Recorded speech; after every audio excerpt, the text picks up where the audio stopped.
So for each of the main roles of the four main groups with drug use and drug legislation, the first off, there's pharmaceutical companies. These are the guys, they make the drug, they create the drug, they name it, they export it, they market it.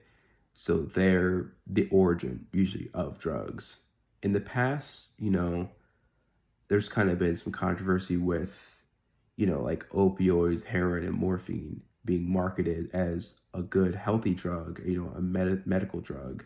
And turns out they're super addictive and harmful.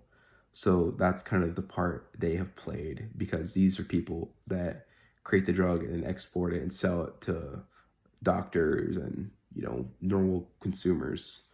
And then doctors themselves play an important role in prescribing drugs to patients. There are people who introduce drugs to most people by prescribing it to them. Your role as a doctor is you have to prescribe the right drugs to the right people because with genetics and conditions, you gotta make sure the right drugs are being produced to the right people. And, they kind of played a part in prescribing stuff like heroin, morphine, and opioids to people back in the past before they knew it was addictive. And that's how a lot of people got addicted to these drugs in the first place. Then with federal, state, and government like enforcements, they've kind of played the role in trying to crack down and create laws against drugs that are deemed illegal or usable. The enforcements like the DEA trying to crack down. They're kind of more like a police force. They investigate, crime divisions or like illegal drug abusers and users and people who make drugs illegally. And then enforcements like the FDA, the Food Drug Administration, monitor over food and pharmaceutical companies, make sure all these businesses are following regulations, not doing anything illegal, and that they're all up to code. And poor and minority Americans, these are, the group that are largely affected by like illegal drugs. And there's a lot of drug dealing in like a lot of lower income areas, like the slums and, the hoods. The reason this is, at least I believe, is just because the like long effects of like segregation and, just areas where a lot of minorities live usually are lower income areas.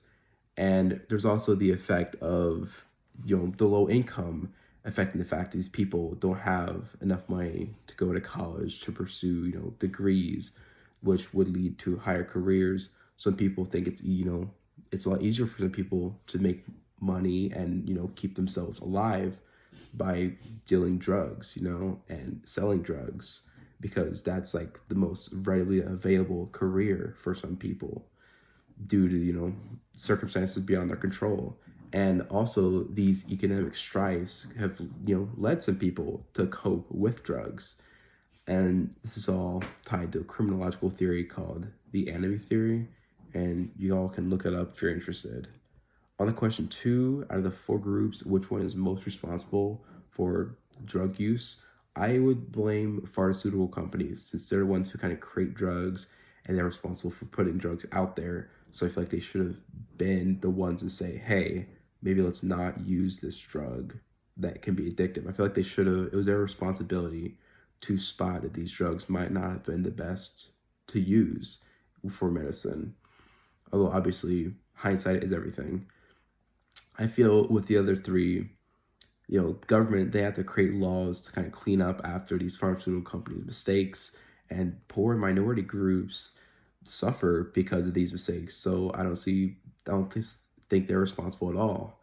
And with doctors, I feel like they can't be blamed either because they're just doing their jobs and they're prescribing what pharmaceutical companies want them to prescribe and what they're giving them, So I feel as though addictive drugs being administered out in the stores and hospitals is failure on the part of pharmaceutical companies, especially since they're the ones marketing drugs. And in the past, we've seen with media marketing stuff like cigarettes and vapes being seen as non-addictive. Cigarettes are healthy. Vapes are a healthy version of cigarettes. Turns out they're addictive. I feel like it was the same thing with heroin being introduced as a safer version of morphine. Is that just the marketing was off, and I feel like pharmaceutical companies, in my opinion, were the ones that should have been able to most realistically stop this and monitor this. Thank you.